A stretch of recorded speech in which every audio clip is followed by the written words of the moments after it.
بسم اللہ الرحمن الرحیم۔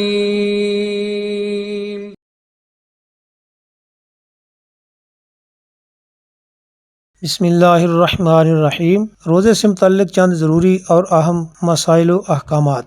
روزے کے وجوب کے لیے کون کون سی شرائط ہیں، یعنی وہ شرائط جن سے روزہ فرض ہوتا ہے وہ 6 ہیں۔ نمبر 1، مسلمان ہونا، یعنی جو بندہ مسلمان نہیں اس پر روزہ نہیں۔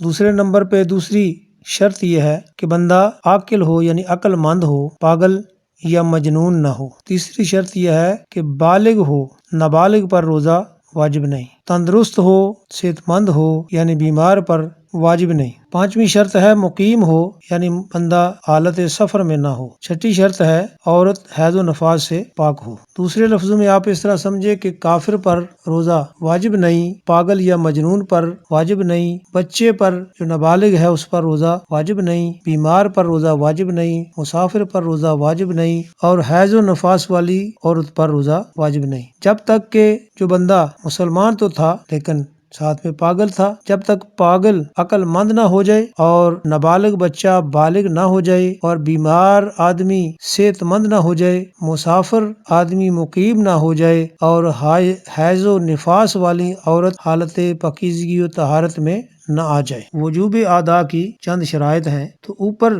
جو صورتیں بیان ہوئی ہیں ان میں 3 وجوہات ایسی ہیں کہ جن کے رفع ہو جانے پر روزے کی قضا رمضان کے بعد واجب ہوگی، اور اگر بعد میں قضا نہ کی جائے گی تو ایسی صورت میں ساری زندگی اس پر روزہ واجب رہے گا۔ وہ 3 صورتیں ہیں۔ نمبر 1، بیمار جب مکمل طور پر صحت مند ہو جائے اور روزہ رکھنے کی اسے طاقت و قدرت مل جائے۔ اسی طرح دوسرے نمبر پر مسافر جب سفر سے واپس آ جائے یا سفر کے بعد مقیم ہو جائے، اور نمبر 3، عورت جب حیض و نفاس سے پاک ہو کر حالت طہر میں آ جائے تو ایسی صورت میں روزے کی قضا واجب ہے۔ اگر کوئی ادا نہیں کرے گا تو ساری زندگی اس پر روزہ واجب رہے گا۔ ویڈیو اگر اچھی لگے، پسند آئے تو لائک اور شیئر کر دیں، ساتھ ہی چینل کو سبسکرائب کریں اور ساتھ ہی بیل آئیکن کو پریس کر دیں تاکہ ہماری آئندہ آنے والی ہر ویڈیو سب سے پہلے آپ تک پہنچ جایا کرے۔ شکریہ۔